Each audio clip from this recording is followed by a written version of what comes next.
को लेकर हमेशा मैं चिंतित रहा हूं।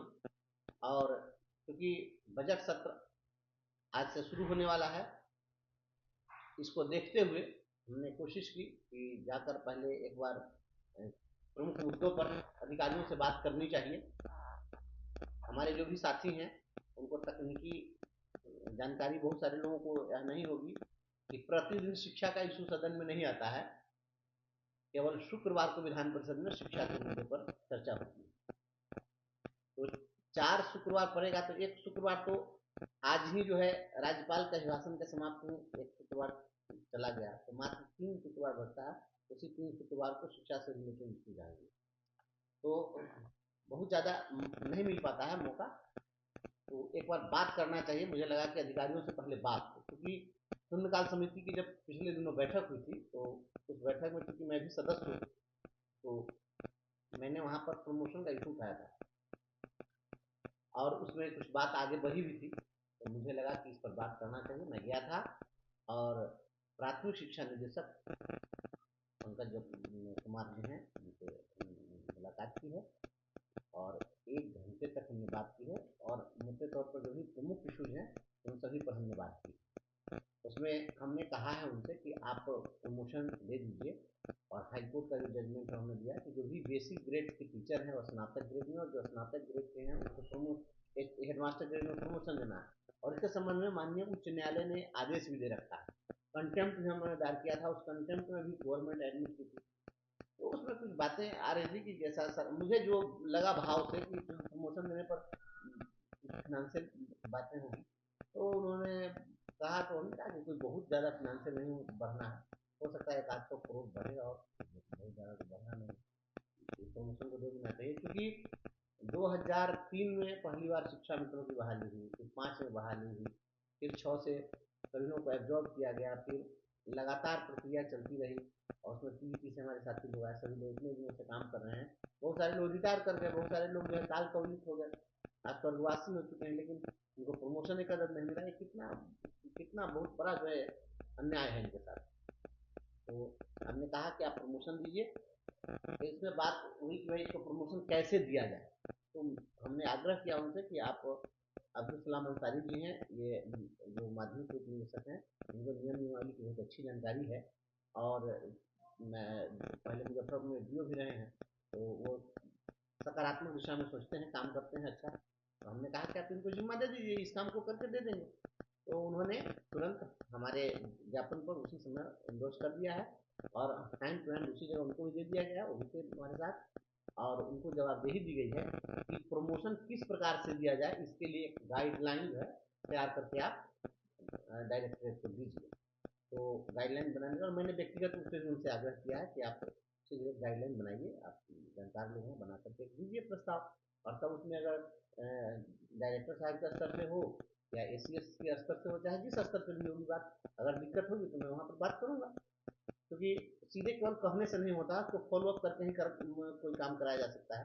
तो हम शिक्षकों के समस्याओं के समाधान के लिए जिस स्तर पर जिससे भी बात करनी होगी, मेरी पूरी कोशिश रहेगी। मैं चाह रहा था कि एस सी मिल जाए तो मैं उनसे भी मिलूँ, लेकिन वो थे नहीं, उपलब्ध नहीं थे, तो उनसे मुलाकात नहीं हुई है। लेकिन और भी कुछ मुद्दों पर बात हुई है, प्रमोशन तो होगा ही। हमने उनको कहा कि भाई आप ट्रांसफर दे दीजिए और सर्विस कंटिन्यूटी दे दीजिए, ये वाइटल है। तो ट्रांसफर के मुद्दे पर भी बात हो रही है और ट्रांसफर प्रक्रियाधीन भी है, और ये चूंकि और बड़ा लार्जर इशू है, तो इस पर थोड़ा सा एस से भी और विशेष बात करने की आवश्यकता है। और सदन में भी स्थानांतरण बहुत ही मजबूती के साथ उठेगा। सैकड़ों हमारे शिक्षक शिक्षिकाओं का मैसेज आ रहा है मेरे व्हाट्सएप पर। हम आप लोगों से कहना चाहते हैं कि आप निश्चिंत रहिए, आपकी जो चिंता है उसके लिए आपसे तनिक भी कम हम चिंतित नहीं हैं। हम लगातार आप ही की चिंता कर रहे हैं, दूसरा हम कोई काम नहीं कर रहे हैं, क्योंकि हमारे इस पद पर आने की सार्थकता तभी होगी जब आपको न्याय मिल जाए। आपको न्याय नहीं मिलेगा तो मेरे इस पद पर आने का कोई मतलब नहीं रहेगा।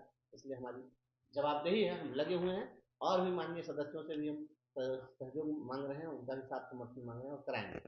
और बता दें आपको कि जो लोग भी सक्षमता में जैसे अगर कोई उर्दू से के शिक्षक हैं और उन्होंने सक्षमता परीक्षा का विषय हिंदी चुन लिया था, तो दोनों शिक्षक पद की जो कोटि है और परीक्षा का जो विषय है, दोनों अलग अलग होने के कारण डाउटफुल करार दिया गया था। इस मामले में भी डायरेक्टर साहब से बात की है और उन्होंने कहा है कि जिस समय में लोग फॉर्म भर रहे थे, तो उस फॉर्म को डीपीओ ने अप्रूव किया।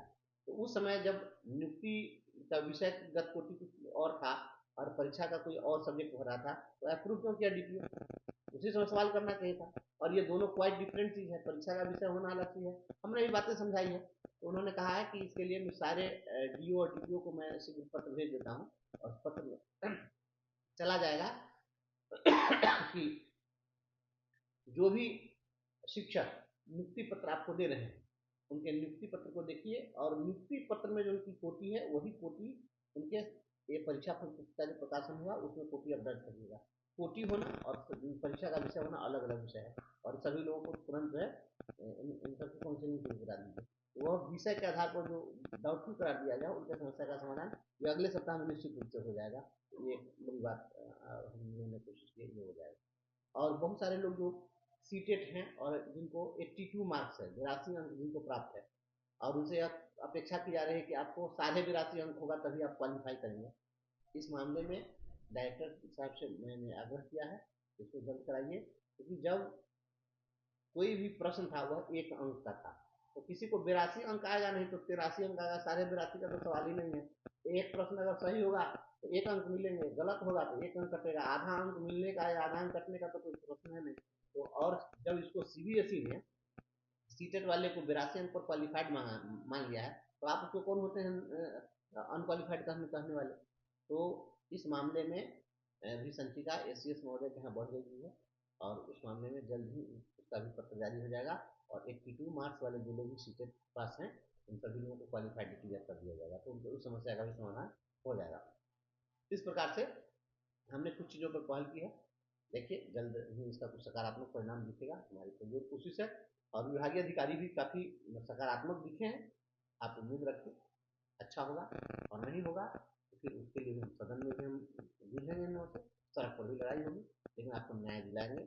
आपको न्याय दिलाना यही हमारा लक्ष्य। लगा भाव से कि प्रमोशन देने पर फाइनेंशियल बातें होगी, तो उन्होंने कहा, तो हमने कहा कि कोई बहुत ज़्यादा फाइनेंशियल नहीं बढ़ना है, हो सकता है 1-800 करोड़ बढ़ेगा, और बहुत ज़्यादा तो बढ़ना नहीं, प्रमोशन को दे देना चाहिए। क्योंकि 2003 में पहली बार शिक्षा मित्रों की बहाली हुई, फिर 5 में बहाली हुई, फिर 6 से सभी लोगों को एब्जॉर्ब किया गया, फिर लगातार प्रक्रिया चलती रही, और उसमें पीईटी से हमारे साथी लोग आए, सभी लोग इतने दिनों से काम कर रहे हैं। बहुत सारे लोग रिटायर कर गए, बहुत सारे लोग जो है काल कवलित हो गए, आज स्वर्गवासी हो चुके हैं, लेकिन उनको प्रमोशन की कदर नहीं मिला। ये कितना कितना बहुत बड़ा जो है अन्याय है इनके साथ।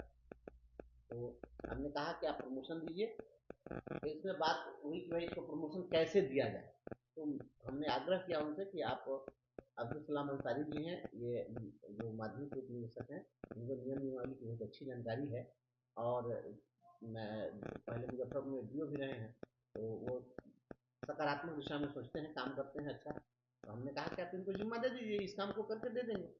तो उन्होंने तुरंत हमारे ज्ञापन पर उसी समय एंडोर्स कर दिया है, और हैंड टू हैंड उसी जगह उनको भी दे दिया गया, वो भी थे हमारे साथ, और उनको जवाबदेही दी गई है कि प्रमोशन किस प्रकार से दिया जाए, इसके लिए एक गाइडलाइन जो है तैयार करके आप डायरेक्टरेट को दीजिए।